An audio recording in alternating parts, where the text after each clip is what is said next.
Топ тема, добро вечер. Стаурците нема да чекаат да заврши вториот круг од локалните избори. Овој аларм што денеска го упати пензионираниот универзитетски професор, микробиологот Никола Пановски, е можеби последниот крик дека состојбата со натрупаниот отпад во Скопје повеќе не е нималку само комунален проблем, туку пред се и над се висок епидемиолошки риск. Но бидејќи одговорот на надлежните институции е обратно пропорционален од степенот на заканата, вечерва во топ тема за еден друг аспект – како да се заштитат граѓаните. Има ли правни инструменти против неодговорните институции и како да се избориме за чисти градови и темата која што допрва следува во следните месеци – чист воздух. Добро вечер во топ тема за Бојан Трпески, Македонско здружение на млади правници. Добро вечер. И Маријан Калевски, Зелен Хуман град. Добро вечер и за вас. Во текот на емисијава ќе ги слушнеме и ставовите на адвокатот Глигорија Ќатовски од Струга, чија тужба за дивата депонија во Струга веќе ја помина и првата фаза од процедурата во пред Европскиот суд за човекови права во Страсбург. Трпески ќе зборуваме подетално за овие неколку аспекти кои што ги најавив, за опциите кои ги имаат граѓаните за да бараат заштита, колку е тоа ефикасно, каде се проблемите и обструкциите, но пред се како човек е жител на Скопје, како го доживувате овој безобразен однос на институциите? Жално, страшно и фрустрирачки. Едноставно го гледате отпадот, пријавувате, меѓутоа нема никаков одговор и тоа се мултиплицира секој ден. Што е поголема фрустрација гледајќи го тоа или фрустрација само како обичен граѓанин или фактот и дека како дел од млади правници ги знаете законите, инструментите и водите правни битки на тема заштита на право на чиста животна средина? Веројатно повеќе вториот аспект, дека законите ги имаме, законите треба да функционираат во практика, меѓутоа кога ќе поднесете нешто, одговорот кој го добивате не е таков како што треба да биде. Без малку смешен ќе разговараме за него подоцна. Калевски, најпрво и формално честитки за изборот на советник за град Скопје, веројатно ќе имате тежок мандат, но тоа да го остравиме настрана. Како вие како екоактивист би ја дефинирале оваа катастрофа што му се случува на Скопје? Трае неколку месеци и секој ден се повеќе и повеќе кулминира. Точно така, ова е катастрофа. Јас би додал дека имаше некако развој на настаните со оваа катастрофа.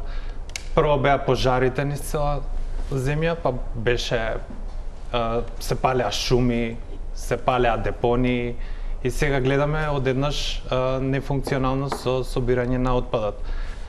Значи ова е многу поразително граѓаните да бараат од институциите да се извршуваат основни работи со кои што институциите се должни да ги извршуваат.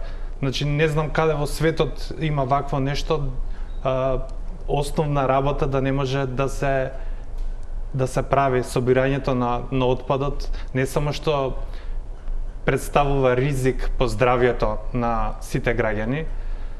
Ние си изнагледавме по улици каде преполните контейнери стануваат препрека за слободното движење на граѓаните. Јас, например, имам мало детенце, јас не можам на некој место со количка да поминам на тротоар. Едноставно треба да поминам на улица за да не згазам во ѓубре. Тука сгрешил Трпески бидејќи не испратил соодветни фотографии до комуналните инспектори, но и за тоа ќе разговарам. Тука предлагам да ја слушнеме денешната оценка на професорот Никола Пановски за тоа какви се опасности демнат од отпадот кој за жал нема кој да го исчисти. Доктор Пановски, како ја коментирате состојбата со сметот во главниот град?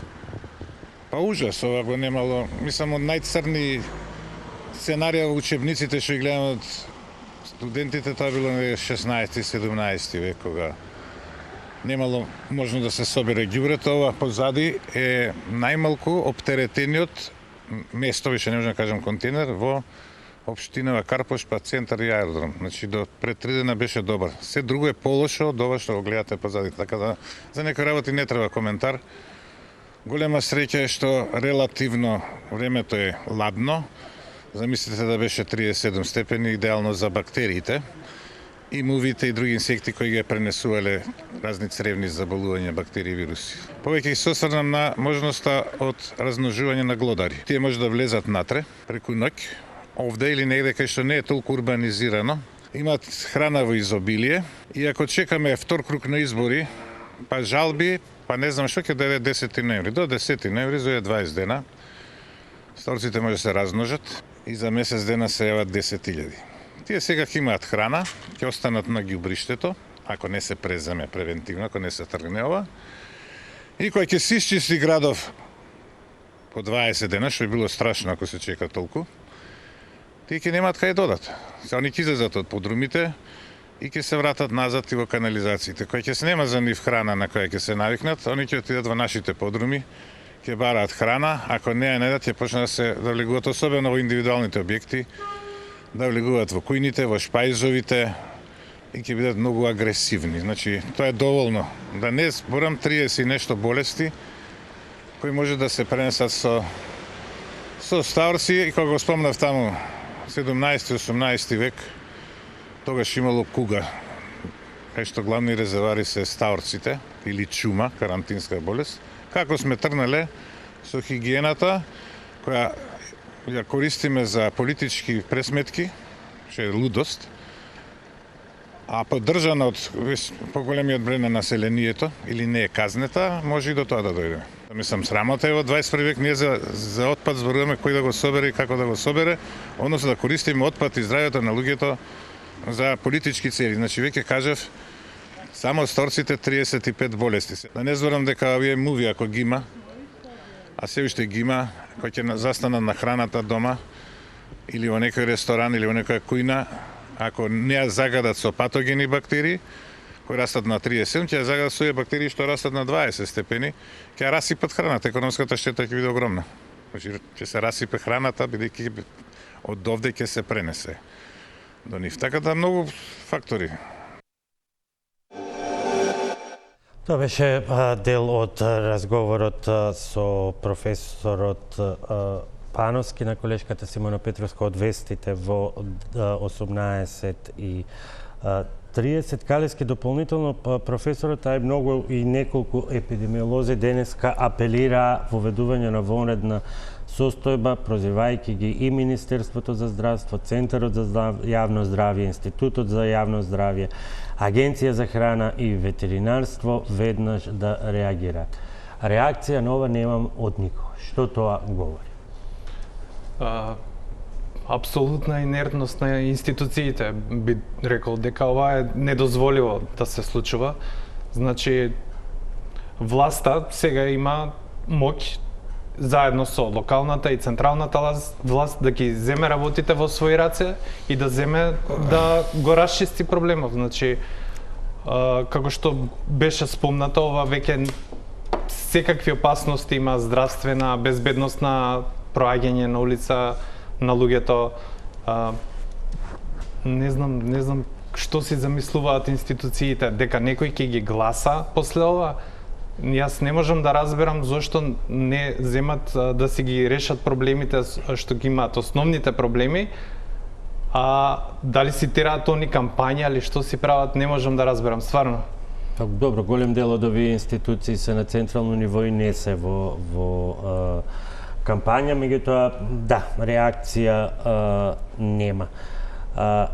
Трпески, еве пред да почнеме со тоа како вие ја почнавте битката, изненаден сте од ова глувост на институциите?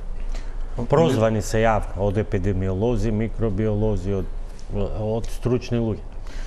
Не само изненаден, туку и би рекол и разочаран. Навистина како правник за мене е разочарувачки сите институции да го гледаат овој проблем кој не е започна вчера или завчера, туку веќе трае повеќе месеци. најмалку месец дена. Сите го гледаат проблемот, сите ги гледаат последиците низ градот, меѓутоа требаше да има заклучок од влада со кој ќе се задолжат и МВР и сите други инспекторати да извршат вонреден инспекцијски надзор, за некако да добиам чувство дека институциите се разбуди и почна да. Меѓутоа колку тоа го решава самиот проблем, бидејќи тој заклучок се однесува пред се на влез на инспекциите, меѓутоа со акцент, барем таков печаток се добија, имаме подоцна ќе ја слушнеме изјавата на портпаролот на Министерството за внатрешни работи, повеќе на финансискиот дел од работењето на компанијата, зошто нештата не се спроведуваат како што треба, но ви недостасува ли акција ова да се исчисти, бидејќи не може да се исчисти на начин на кој што сега се обидуваат дел од градоначалниците.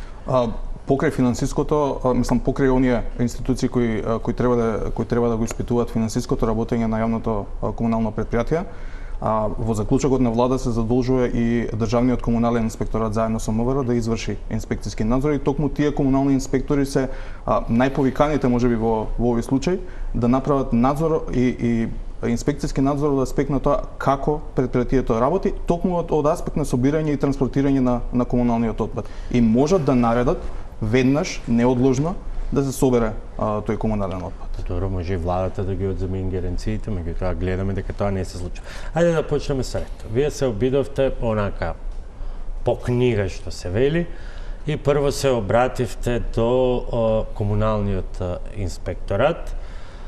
Тука би сакал да ги погледнеме и фотографиите. Испративте 2 фотографии и специфичен е одговорот што го добивте. Околу садовите за ѓубре нема ѓубре. Иако е јасно дека околу садовите за ѓубре не да има ѓубре, туку се претечени садовите за ѓубре. Сега, ви стана ли јасно од објаснувањето на инспекторатот, наспроти тоа што го кажуваат законите и другите прописи, кој е тој периметар околу, цитирам, садовите за ѓубре или контејнерите, во кој е дозволено вака да има ѓубре, а и тоа на инспекторатот да не му смета? Во ниту еден периметар не е дозволено да има ѓубре. Навистина не знам што утврдиле инспекторите, затоа што ова се само дел од фотографиите кои ги поднесовме заедно со иницијативата за инспекцијскиот надзор. Има зад нас многу, тука треба зад мене потоа. Верувам, затоа што деновиве започнавме и кампања во која сите ги повикуваме сите граѓани да го сликаат ѓубрето, токму поради овој одговор, да го сликаат ѓубрето околу контејнерите, во самите контејнери, и да ги означуваат и градот Скопје и нашето здружение, за да направиме еден поширок притисок врз институциите навистина да постапуваат. Можеме да видиме еден куп други фотографии освен овие каде што навистина е натрупано ѓубрето. Законот е доволно јасен и вели дека до контејнери не треба воопшто да има ѓубре. Добро, што очекувавте вие кога ги испративте овие фотографии до комуналниот инспекторат? Што се оние, кој е оној след на чекори што треба да се преземе и кој очекувавте да биде преземе? Тоа што ние очекувавме, затоа што иако направивме фотографии од неколку места, во самата иницијатива за инспекцијски надзор ги наведовме и новинарските текстови кои даваат пошироката слика дека отпадот не се наоѓа само на 2, 3 или 5 локации во градот, туку на целата територија на градот. Она што очекувавме инспекторите да влезат во јавното претпријатие комунална хигиена, да прегледаат документација, да излезат и на терен да утврдат каде точно се има непостапување од комуналното претпријатие, да повикаат лица на дали од јавното комунално претпријатие, дали доктори како што каже и самиот доктор Пановски, и сите оние стручни лица кои може да им дадат информации за тоа каде е проблемот. Очекувавме да биде утврдено каде е грешката и тој што направил нешто што не треба или пропуштил да направи нешто на што е задолжен согласно нашите закони да биде соодветно санкциониран. Она што исто така очекувавме, затоа што по поднесувањето на нашата иницијатива беше поднесена и кривична пријава против јавното комунално претпријатие, она што очекувавме и доколку инспекторите во нивното истражување инспекцијски надзор утврдат дека постои основ или сомневање дека има кривично дело, тие самите по службена должност да поднесат кривична пријава до јавното обвинителство и до полицијата, и сето тоа да добие еден, би рекол, потежок и поголем размер на истражување, дали ова е само дел од последицата за извршено кривично дело. Не реагира на граѓанската иницијатива, одреагира само на заклучокот на владата. Што говори тоа за институциите? За мене тоа говори дека некако залудни се сите дискусии за владење на правото, затоа што, повторно ќе кажам, сите институции, сите ние и граѓаните се дел од тие институции, мислам, вработените во тие институции се некој од нас. И сите тие на патот до работа, ако ништо друго, го гледале овој проблем, меѓутоа и покрај тоа што имаат можност и по службена должност на некој начин да ги превземат работите што се, пак ќе кажам, задолжителни согласно законот и да испитуваат која е причината и последицата за ова, тие едноставно не реагираа на нашата, или реагираа, како што кажавте, на нашата иницијатива.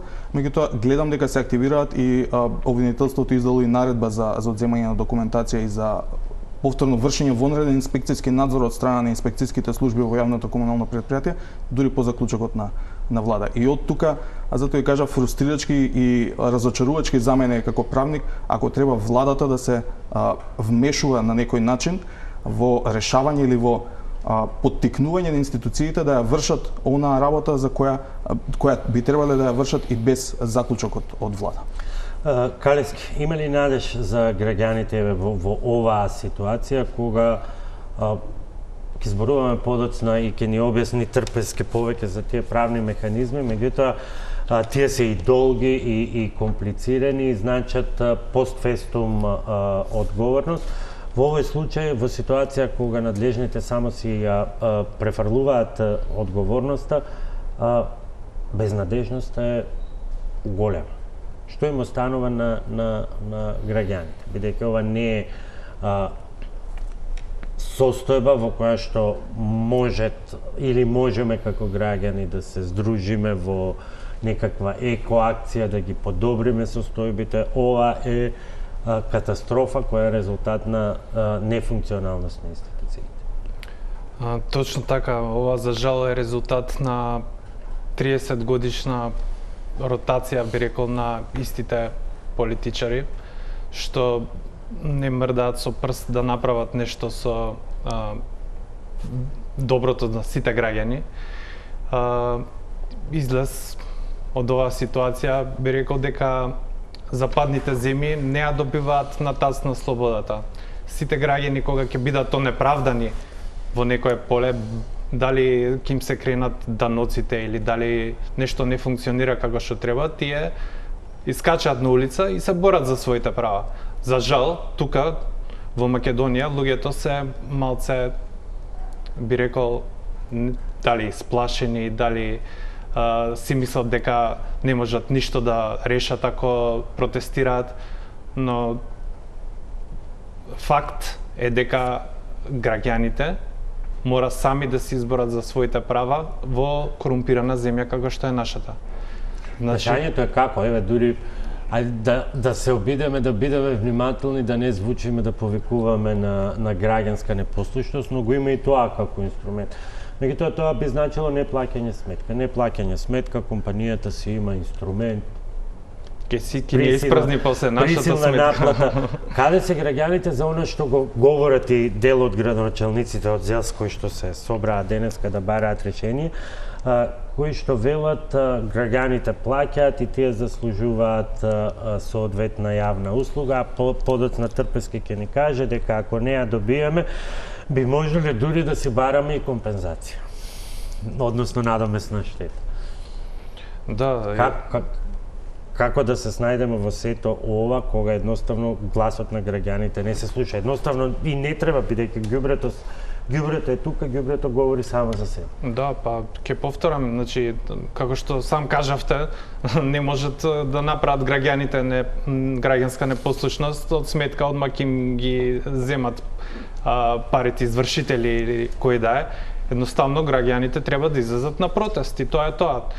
мора да се борат самите за своите права, кога гледаме дека институциите ништо не прават, не функционираат. Пред да разговараме за тоа кое е решението за решавање на конкретниот проблем и тоа во најбрз може рок, колку што е тоа можно, за што разговараа денеска скопските градоначалници кои се сретнаа под капата на ЗЕЛС, иако во простории на општина, меѓутоа тоа во овој случај не е битно. Денеска, освен што ќе разговараме за тоа како да делуваме во наредниве неколку дена до завршување на изборите, ќе ја разгледаме и можноста и ќе ги контактираме дел од нашите колеги градоначалници надвор од градот Скопје за да помогнат. Јас ќе апелирам на разумност кај Дрисла, јавното предпријатие и раководниот кадар таму да не прават обструкции при влезот на механизацијата која што евентуално би се упатила, а ќе биде поврзана со отстранување на отпадот најмногу околу континерите кои што се таложи изминатиот период. Ќе разгледаме и други начини како ќе можеме да влеземе во коштец со цел да го амортизираме ова што се случува.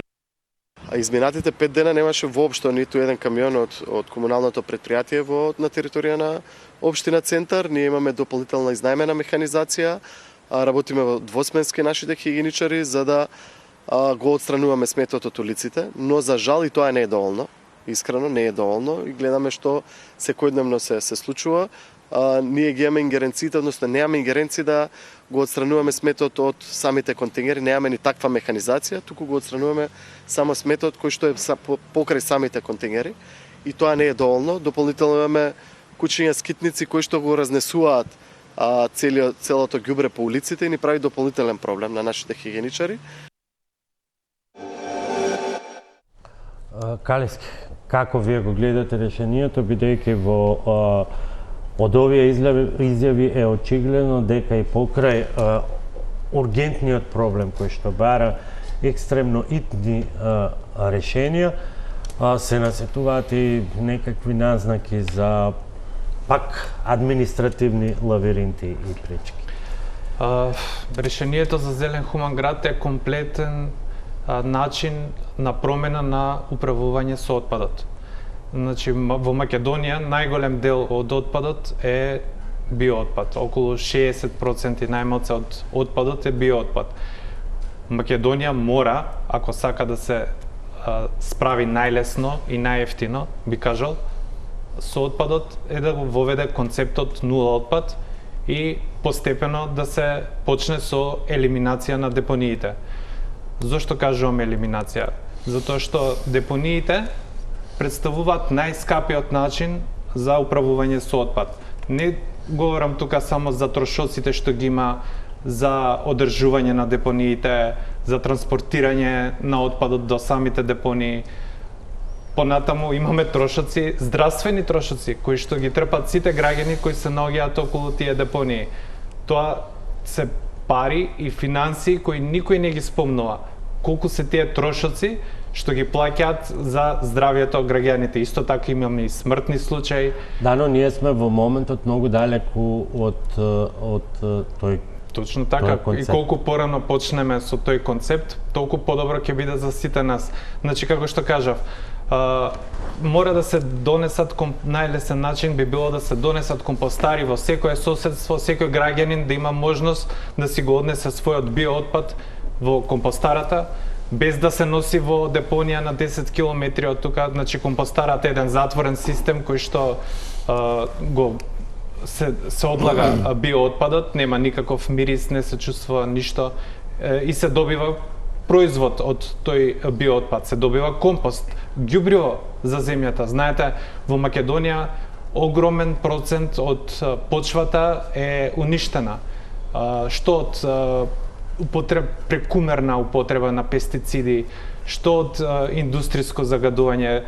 Понатаму би се надоврзал исто така за индустриското загадување во однос на прашањето. Да, тоа кога ќе се вратиме и на темата поврзана и со воздухот.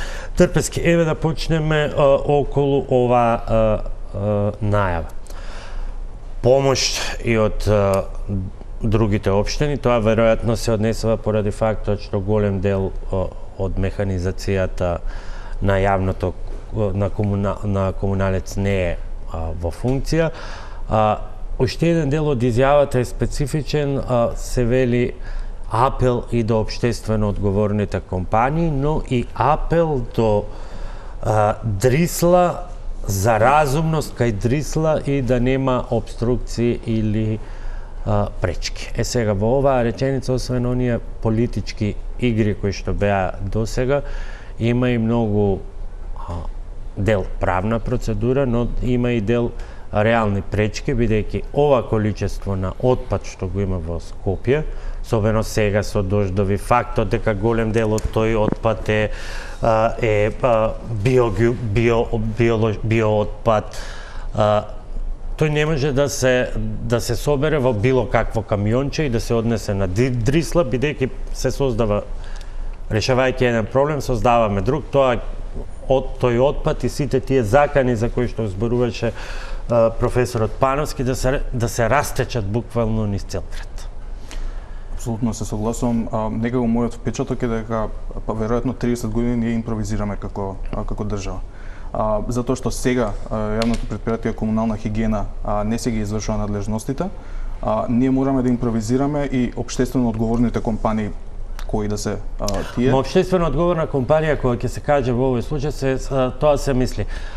Сите што може да позаемат едно камионче, тамче, шлеперче, багерче или што и да е, дајте ве молиме помогнете да го натовариме ѓубрето и да го однесе. Апсолутно, меѓутоа тоа е адхок решение, во моментов може би пожелно, но во својата основа е спорно. Затоа велам ми импровизираме како држава. Сега некако пробуваме да се снајдеме, да ги земеме некако капацитетите, физички капацитети, камиончиња, тракторчиња како што кажавте и вие, за да има некој кој ќе го транспортира отпадот до Дрисла. Бидејќи дозволевме да го има премногу. Да. Меѓутоа, ако одиме по правните процедури, не може било кој да транспортира отпад. Тој некој што транспортира отпад треба да има соодветна дозвола.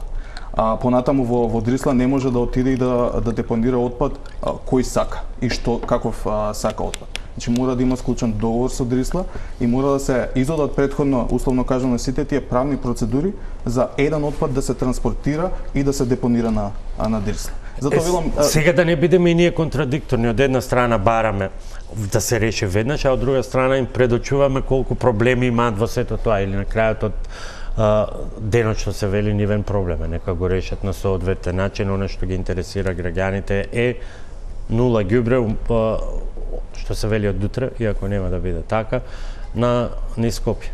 Јасно, затоа импровизираме. Едноставно во ваквите ситуации веројатно сите ќе се согласиме дека некако ќе замижиме или ќе ги запоставиме тие обврски за поседување на соодветна дозвола, затоа што ситуацијата која имаме во Скопје е навистина алармантна.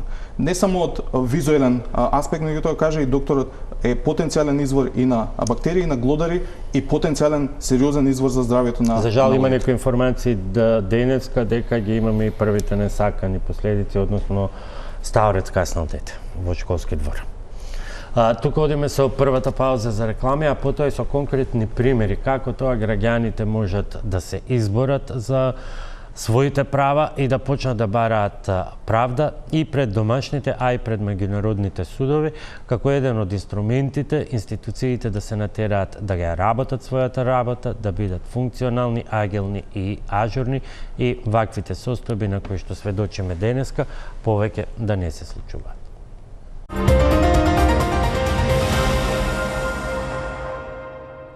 Колку реченијето е барање на правда преку судските инстанции во услови кога знаеме и како функционира македонското судство. Пред почетокот на вечерашново издание на Топ тема разговарав со адвокатот од Струга Глигорија Ќатовски, чија тужба во случајот, јас условно нема да ги цитирам тие правни формулации, условно граѓаните против дивата струшка депонија, веќе ја помина првата фаза од судската постапка пред Европскиот суд за човекови права во Страсбург. И бидејќи Ќатовски ја има за да стигне до Страсбург, ги има поминато претходно заедно со Сдруженијето за млади правници, домашните институции. првите прашања и коментари се однесуваат токму на актуелната ситуација во Скопје. Да го погледнеме разговорот. Кјатовски, добре дојдовте во Топ тема.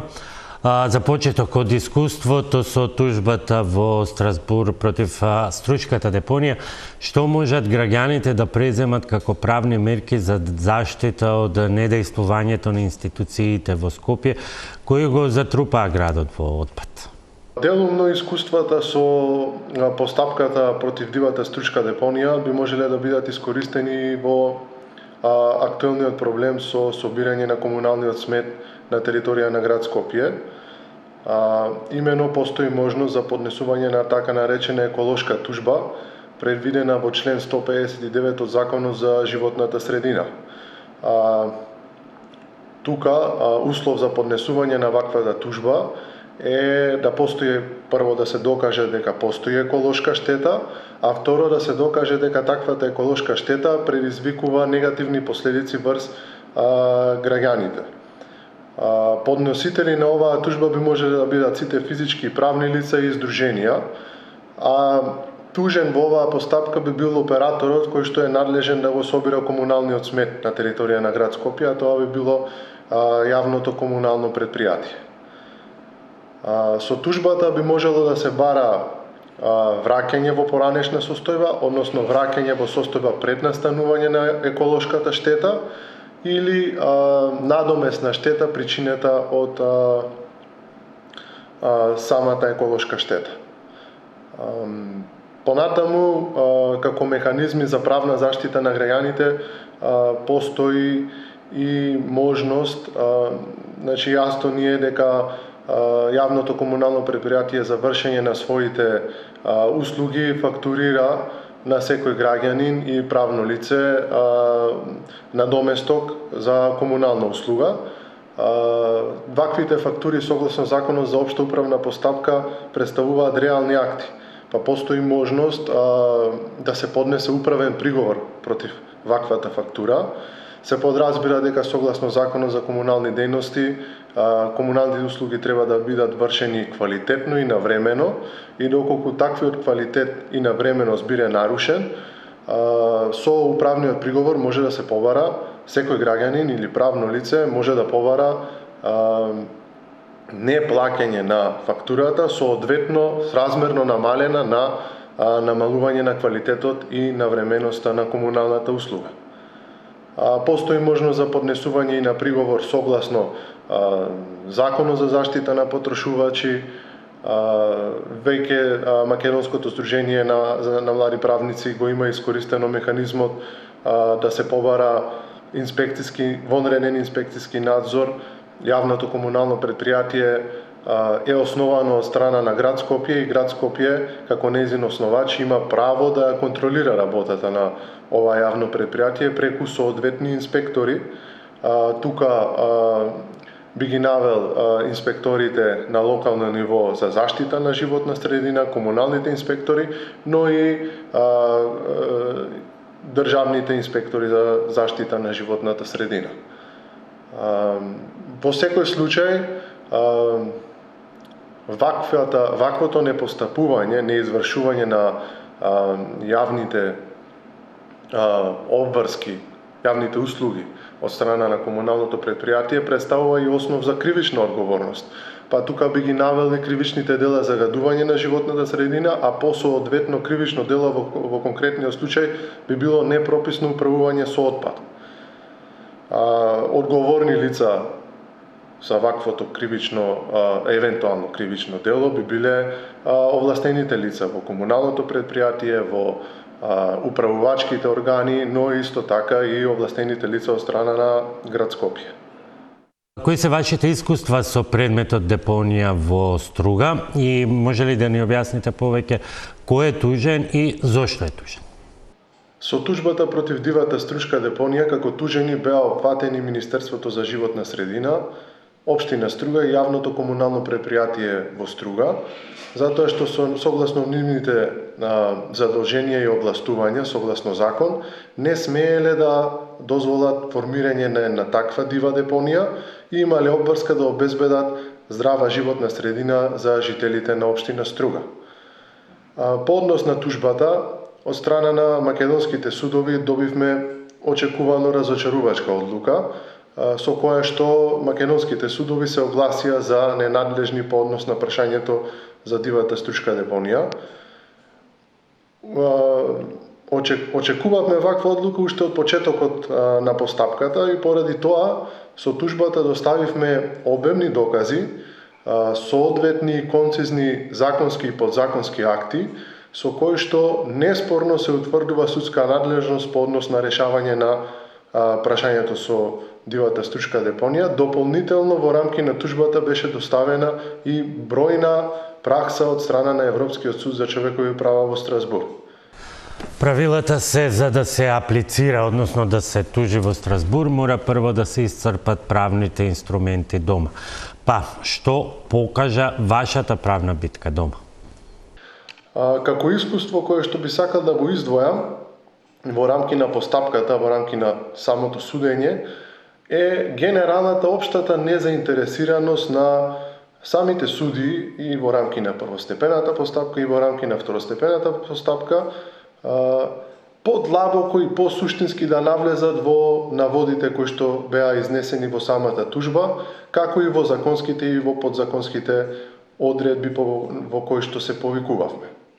Колку начелниот став на Врховниот суд донесен лани дека државата е одговорна да осигура чиста животна средина, помага во почнатите или во идните правни битки?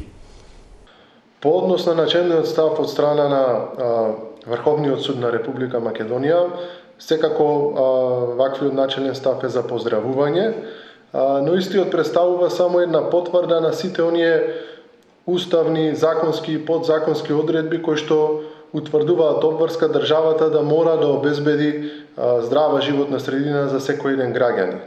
Она со кое што не би можел да се согласам со овој начелен став е дека правото на здрава животна средина граѓанинот може да го обезбеди, односно да го овозможи само преку управна постапка, согласно Законот за општа управна постапка и Законот за управни спорови. Во нашата легислатива постојат соодветни законски одредби со кои што е предвидено правото на заштита на животна средина да биде овозможено и по редовен пат, односно во рамки на редовните судови во нашата држава. Ѓатовски, ви благодарам за денешното гостување во Топ тема. Калевски, работејќи на многу примери, на многу начини, ова да не ни се случува, бидејќи ние сега зборуваме за еден акутен проблем кој што мора да се најде начин да се реши. Вие како екоактивисти работите на многу, како би се рекло, по-нормални планови, решенија кои што треба да се применат и да ги неколкократно да ги унапредат актуелните состојби. Од тој аспект, познаејќи каде сме ние, каде е светот, што би се рекло, како ви изгледаат овие правни насоки на Ѓатовски и млади правници кои што ги преземаат? Па, вреди да се проба, иако, например, ние сме имале лошо искуство со Страсбург, затоа што и јас сум дел од граѓанската иницијатива Охрид СОС и Сдруженијето за заштита на животни и животна средина 1. Уште пред 5 години поднесовме тужба за загрозување на Охридскиот УНЕСКО регион и ги поминавме, нели, прво македонските институции. Потоа тужбата беше доставена до Страсбург и првата тужба која што беше поднесена преку Сдруженијето 1 беше отфрлена, бидејќи не смеат, нели, според нив да поднесуваат тужби граѓански или здруженија, било какви. А втората тужба, каде што подносител беше член на Охрид СОС, немаме уште никаков одговор. Значи 5 години се поминати од тогаш, ние немаме никаков одговор од Страсбург. Да, тоа е сосема поинакво искуство, меѓутоа еве во однос на домашните институции. имате многу решенија, ностоп ги предлагате, интересот на државните институции трае додека траат трибините, тркалезните маси и така натаму, и понатаму сесија постаро. И еве сега, како човек кој што знае како треба да биде, а не е така како што треба да биде, кој, еве лично, рековте пред малку дека немате ни простор со своето бебе или дете да поминете на улица, за кој инструмент прво би се одлучили? Па прво, едноставно притисок кон јавните институции. До сега тоа се покажало како најдобра алатка. Дали со дописи до институциите, граѓаните да почнат, дали со протести, дали на секаков активност од страна на граѓаните, затоа што очигледно институциите не прават ништо. Мораме да ги натераме зошто и да дознаеме пред се зошто комунална хигиена го прави тоа што го прави. Значи, зошто не собира отпад од преполните контейнери? Кој го саботира тоа? Значи, јавното обвинителство мора да излезе на терен со полиција, со којта има ингеренции тоа да го направи, да ги откријат луѓето што саботираат, ако постојат тие луѓе.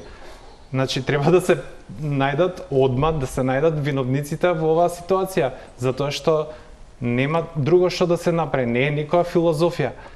Зошто не го прават тоа, не знам. И како што кажав, значи, граѓаните мора да почнат со дописи, ако не гледаме дека реагираат дописите, едноставно јас би излегол уште утре на протест. И тоа го кажувам, ако за неколку дена ова не се случи, Зелен хуман град ќе повика на протест и тоа е тоа. Трпески, јас не сум толку оптимист, особено кога ќе се не оптимист, туку можеби и понекогаш се стравува кога ќе се слушне дека се вклучува обвинителството, бидејќи по правило тога сето она што вие рековте дека треба да биде наод, итен, и акциски наод на комуналниот инспекторат може да потпадне под онаа категорија. Не можеме да соопштиме, не можеме да преземеме, бидејќи тука е нели оно секогаш дали е така според законот или се користи како оправдување, обвинителството презеде истрага и тука се замров. Јас не би бил толку скептичен, да, обвинителството може да истражува, но тоа не значи дека ѓубрето треба да остане таму каде што е. Видете, кривичното право е еден од аспектите што можеме да го користиме. Апсолутно јавниот притисок и сите тие протести и петиции и било кој начин на јавно изразување на незадоволството апсолутно стои. Нашата стратегија како издружение и како правници е идејата е да го ставиме да ги ставиме во активна улога судиите и правосудниот систем, не само преку кривичното право, туку и преку другите области од правото, за преку судовите и пресудите да се реформира системот, да се постават стандарди кои, знаете, многу полесно би било ако, да речеме, суд утврди дека некој план не е донесен и треба, да речеме, да се донесе ли некоја стратегија, многу е полесно да преземете други правни действија со кои таа пресуда ќе извршите. Тука повторно се испреплетува кривичното право, меѓутоа и во ваквиот случај со користењето на инспекцијскиот надзор, тоа е една од работите кои ние планираме да ги преземеме во иднина. Колку е јасен или лесен тој пат на барање на судска правда, бидејќи и ова во Страсбур и сите тужби до управни спорови до институциите па и поднесување кривични пријави, тоа се процеси кои што траат. Слушнавме од Ќатовски дека се е поминато во Македонија за да се отиде во Страсбур и сега таму во Страсбур, да, вие сте сите правници и имате таа предност да не ви се случи заради несоодветно следење на процедурата да се случи одбивање или заборавање на предметот. Би рекол дека воопшто не е лесно и едноставно да се изоди целиот тој пат. се согласувам со тоа што го кажа Маријан, дека да, во суштина Страсбур, ако во многу ретки случаи, досега знам само за еден случај каде Страсбур додели статус на жртва на невладина организација, меѓутоа тоа ние да речеме го имавме предвид со Глигори и со останатите адвокати со кои соработуваме, кои ги поднесувавме тужбите не само за управувањето со отпад во Струга, туку и за аерозагадувањето во Скопје, па така кај нас во нашите тужби има и физичко лице. И дури и да не успееме, мислам, покрај тоа што и ние како здружение сме тужители физичко лице. Дури и да Страсбург ја отфрли апликацијата за нас како здружение, веројатно тоа ќе биде многу потешко да се направи за физичко лице кое е носител и на правото на здрава животна средина кај нас што е загарантирано со уставот. Од тога повторно ќе кажам дека нашата идеја е судиите да бидат оние преку конкретни случаи кои ќе воспостават стандарди, ќе утврдат одговорност, ќе утврдат точни работи што треба институциите да ги преземат, рок во кој тие треба да се преземат за нас да не биде поедноставно и полесно за сите тие пресуди и правни акти да можеме понатаму после преку кривичното право или на друг начин, преку извршители доколку е таква ситуацијата, да се извршат во практиката. Како да се снајдат граѓаните во сите тие правни лавиринти, бидејќи ако сега само слушаат колку практично изгледаат немоќно актуелниве градоначалници, дел од нив се и кандидати за градоначалници, секој си добива своја перцепција за тоа што се случува, дали има реален проблем, дали е во прашање некаква политичка игри, како реално да се впуштат во некаков процес, бидејќи веројатно им треба и соодветен правен совет или правна помош. Кјатовски еве спомена неколку. Еко тужба е нешто што би траело подолго, еве така лаички. Враќање на претходна состојба е нешто што би било, ајде како да поедноставим, времена мерка. И неприменливо во конкретниот случај, да речем. Надомесна штета, тука треба вештачење, докази, но овие се два соодветни, колку се овие два соодветни инструменти, колку што јас лаички можев да сватам, управен приговор кој што повлекува неплаќање на фактура, не знам дали подлежиме на кривична одговорност дека ги поттикнуваме граѓаните на непослушност или само разгледуваме варијанти. Идејата на Григорија беше дека со тој управен приговор ќе се бара или да се намали износот кој ќе треба да се плати, или да лицето да биде ослободено од плаќање на фактурата за тој месец, затоа што тој месец не ја добило услугата која ја плаќа. Што значи во тоа во пракса? Затрупајте го сите јавното предпријатие со управни приговори. И што, ако е така, што би бил ефектот, бидејќи велат јавното предпријатие нема пари, затоа нема купено ништо. Видете, тоа што ние сметаме и затоа ја поднесовме всушност иницијативата за инспекцијски надзор е дека сите овие проблеми треба да се пријават пред секај кај инспекторите. За било која област, за било која тема во општеството. Затоа што инспекцијскиот надзор ја нема само она, ајде да речеме, репресивна улога, меѓутоа ја има и превентивната своја улога и можат во зависност од ситуацијата и случајот можат и со опомена да го постигнат целта на нивното и постоење и осмислување и воведување во правниот систем. Како што кажав, првото нешто што би рекол е дека било која ситуација, било која спорна состојба би требало да се пријави кај инспектор. Дури и да не знаеме кој инспектор е надлежен, законите се доволно јасни и велат дека дури кога инспектор ќе добие иницијатива за вонреден инспекцијски надзор за која не е надлежен, тој по службена должност треба да ја достави до инспекцијскиот орган кој е надлежен да постапува по таа иницијатива. Ама тоа може да му го предочите вие на инспекторот и да го подсетите, бидејќи вие ги знаете законите. Ако не го подсетите, инспекторот веројатно, малку е веројатно дека би го сторил тоа по службена должност. Се согласувам апсолутно. Затоа и ние постоиме како здружение, затоа што кај нас може да се обрати било кој граѓанин и да побара правна информација и правен совет за овие работи. Меѓутоа не само за област на животна средина и за други области кои го засегаат. Сме имали досега барање од граѓани за правна информација и правна помош и во рамките на тоа што ни е дозволено во системот за бесплатна правна помош, им даваме и информации и совети како нешто да напишат и да поднесат до институциите. Зборувам за оние едноставни барања за инспекцијски надзор, барање за постапување од некоја институција. За сите овие постапки што ги Григорија ги кажа судски постапки, за тоа треба малце поголем правнички ангажман и поголемо правничко. Не, конкретно прашањето се однесуваше еве на овие управни приговори кои што еве можеби на некој начин ќе ги превоспитаат градскиве комунални предпријатија. Апсолутно, и тоа е едниот од начините кои можат граѓаните да го користат и кои планираме и ние да го искористиме. Досега го имаме употребено за одржување на јавното зеленило во Скопје и засега се покажал како ајде да речам неуспешен обид затоа што повторно институциите, општините во градот Скопје се ја префрлат одговорноста на градот Скопје и обратно. Меѓутоа управниот приговор е пак основ за понатаму да се оди пред управниот суд. И тука добива целиот случај поинаква димензија и поинаква тежина, затоа што повторно ќе кажам, поинако е со судска пресуда која ќе биде утврдено непостапување, ќе се даде рок и ќе се задолжи органот да постапи соодветно.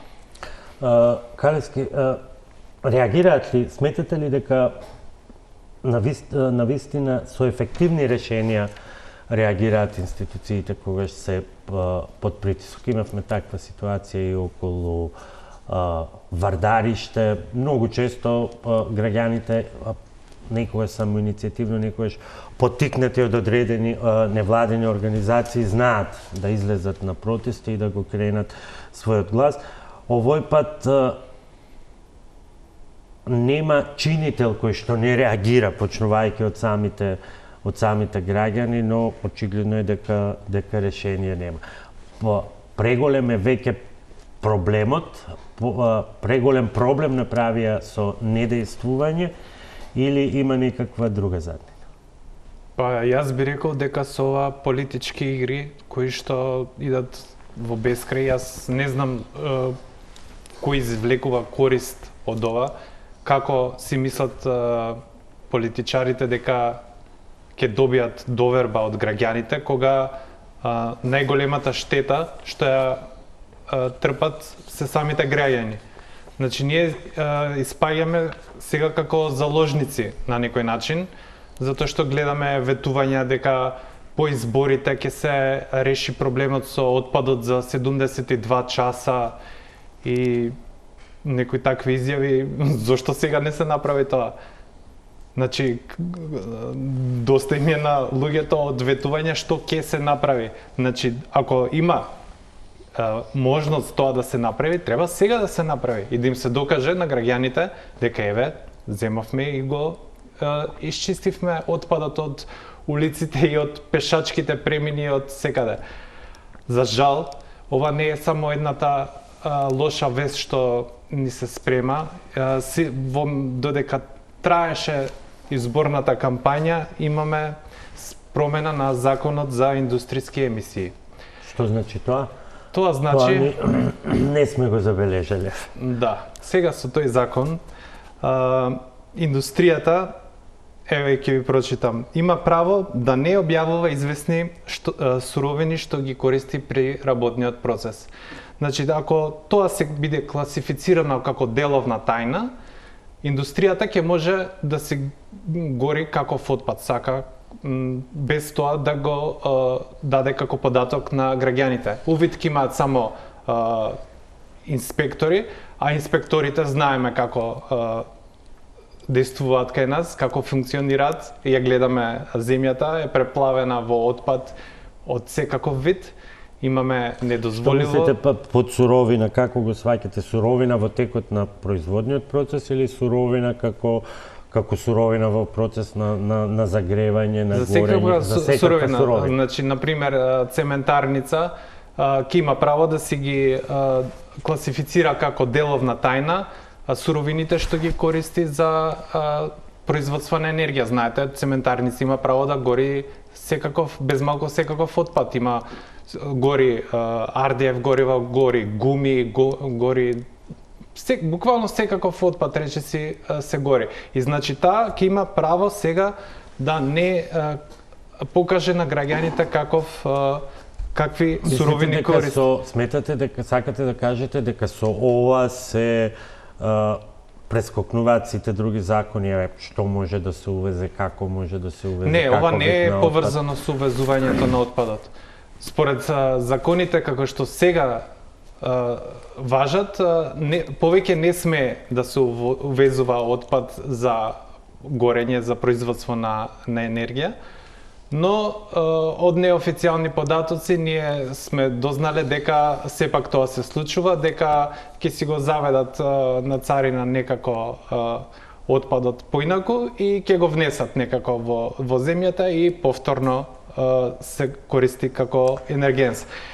Значи тоа беше само една работа. Нели е малку нелогичен законот, бидејќи од друга страна нашето стопанство треба да се подготвува за ора така наречена јаглеродна такса која што ќе има како посебна давачка на секој производ во зависност од тоа каков енерген се користен за производството, а не да зборуваме за скриени суровини или состојки во самиот. Апсолутно, едноставно институциите се тотално незаинтересирани да го контролираат целиот тој процес на индустријата, би кажал пред се. Цело време слушаме обвинувања од страна како граѓаните, односно домакинствата се виновни за загадувањето на воздухот, што е апсолутно невистина. Значи, неконтролираната индустрија е таа која што го предизвикува најголемото загадување во Македонија. И понатаму, значи, се овозможиле, доколку се случи некакво загадување при затварање на процесот, да речеме да е некој рудник кој што престанал да работи, има посебна процедура како тоа некакво загадување на подземни води, на почва, на буквално на сите медиуми на животна средина, они сега ќе имаат право и тоа да го класифицираат како деловна тајна и да не покажат на граѓаните дека тој простор таму е загаден. Ова се пресериозни наводи, чекавте да завршат изборите, да реагирате, бидејќи во изборна еуфорија ништо друго не се случи? Денеска го дознавме ова, затоа што според Архуската конвенција не ни смеат да се носат закони во ваков период кога сите се ангажирани, да речеме, на избори, каде што активистите, ние како активистичка група сме биле посветени, ние нема ресурси никакви за да се вклучиме на... Изненаден сме јас, бидејќи практично собранието ради тој джентлменски договор и не работеше, така што овие измени се навистина специфични и индикативни. Ако може да се вклучам накратко, овој закон беше донесен, ако не се лажам, во периодот при крајот на август или почетокот на септември. Меѓутоа 5 до 12 пред да престане да работи собранието. Да, иако не ја знам сега конкретната одредба што ја цитираше Маријан, би било интересно во Законот за слободен пристап до информации од јавен карактер вели дека дури тие информации што се условно кажано деловна тајна, дури кога ќе се побара пристап до тие информации, органот што ја има таа информација треба да цени дали со давањето на таа информација се прави поголема штета од јавниот интерес. Ако ви дадете на приватна компанија која што не користи државни ресурси или ова таа не е обврзана да го почитува тој закон. Го кажувам од аспект на тоа дека во сите овие постапки согласно Законот за индустријски емисии, јавноста, граѓаните имаат право да даваат коментари, забелешки на сите тие документи кои се јавно објавени, а државните институции тие коментари мора да ги земат во предвид кога издаваат дозволата. Да ве потсетам дека половина од резултатите за Трубарева останаа непознати за јавноста токму заради вмешувањето на обвинителството. Има Министерството обврска јавно да ги објави? Да, меѓутоа ова е друг случај и поентата на ова што го кажувам е дека прво може да се бара пристап од институцијата, затоа што институцијата треба да ги има сите информации, институцијата треба да ги објави сите информации за јас како граѓанин, вие сите ние да можеме информирано да дадеме издржан коментар или забелешка. Доколку институцијата не ја обезбеди таа информација, повторно на сила или на сцена би рекол настапуваат судовите и ние како правници каде што ќе бараме заштита на тоа токму на тоа право на учество на јавност и правото воопшто да имаме пристап до тоа да дадеме информиран и издржан коментар и забелешка која, пак ќе кажам, институциите мора да имаат предвид кога донесуваат било каква дозвола. Уште една пауза за реклама.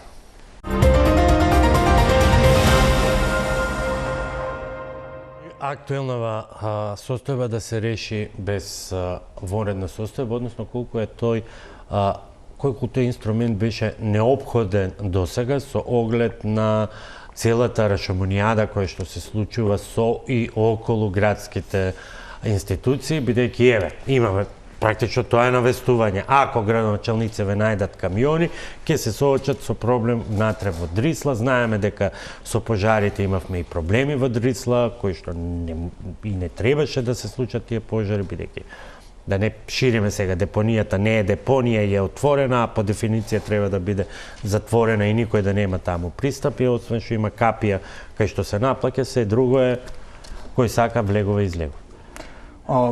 Како што гледаме ситуацијава што ја гледаме на терен, веројатно на крајот на денот ќе треба да се прогласи кризна состојба, иако не сум експерт за таа област.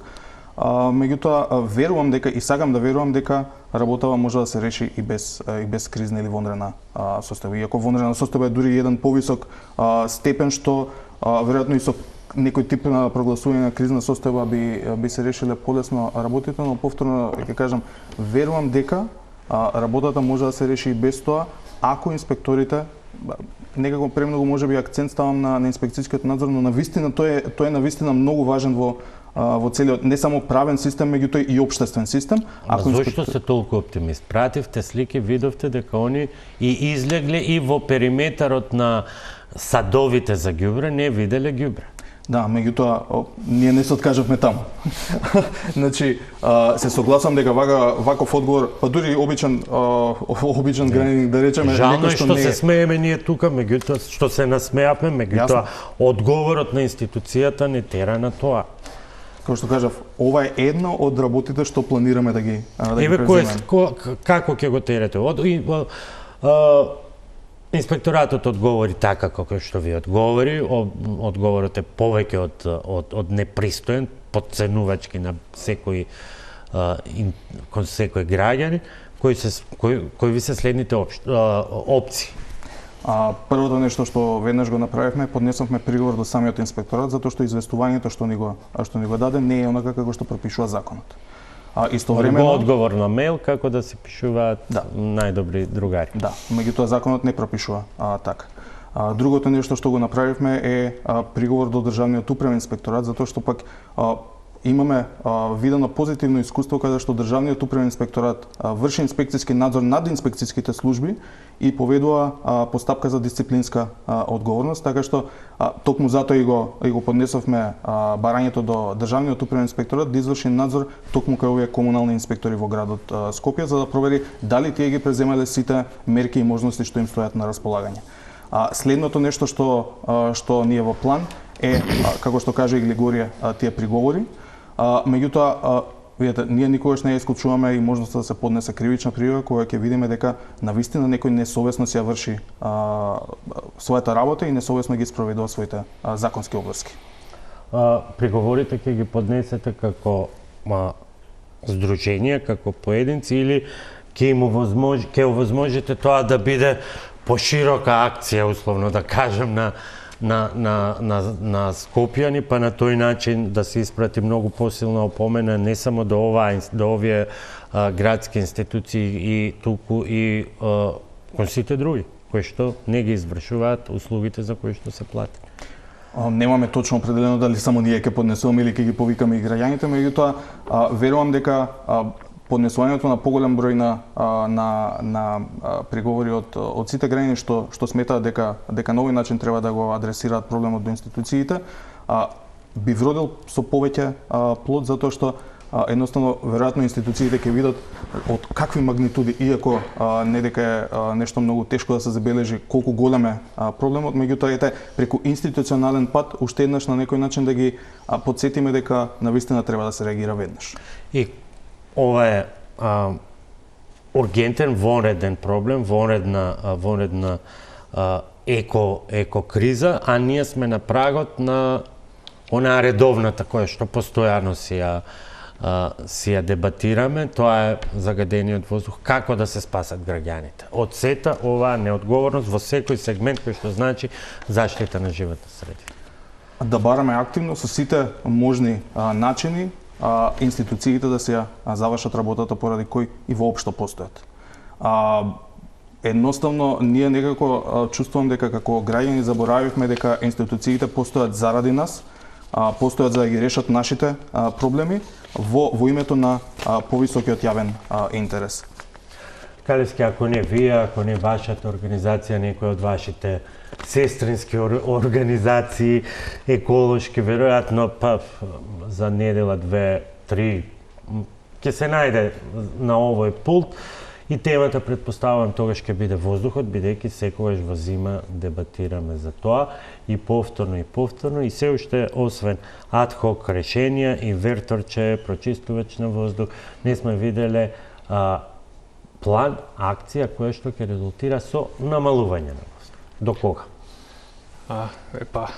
Најважното нешто што можат и мора да го направат институциите е да постават мерни станици околу сите индустријски капацитети. Затоа што сега, како што законот важи, индустриите на некој начин самите себе се контролираат. Дали тоа го прават како што треба, одговорот го гледаме. Во моментов имаше пред некоја година која ја казнија цементарница Усјак, ја земам како пример, имаше дупки во мерењата на воздухот на мерната станица што е во самиот комплекс, што не смее да ги има. Нивното оправдување беше дека кога процесот не работел, мерната станица исто така не функционира. А тоа не смее да се случи така. Значи, ние мора да имаме 24-часовен мониторинг на мерните станици да може да ги гледаат сите луѓе податоци. Добро. Се видиме на оваа тема. Ви благодарам вечерва што бевте мои гости. Вам, почитувани, ви благодарам на вниманието. Многу начини за реакција на граѓаните беа предочени. Одберете го најсоодветниот. Добра ноќ.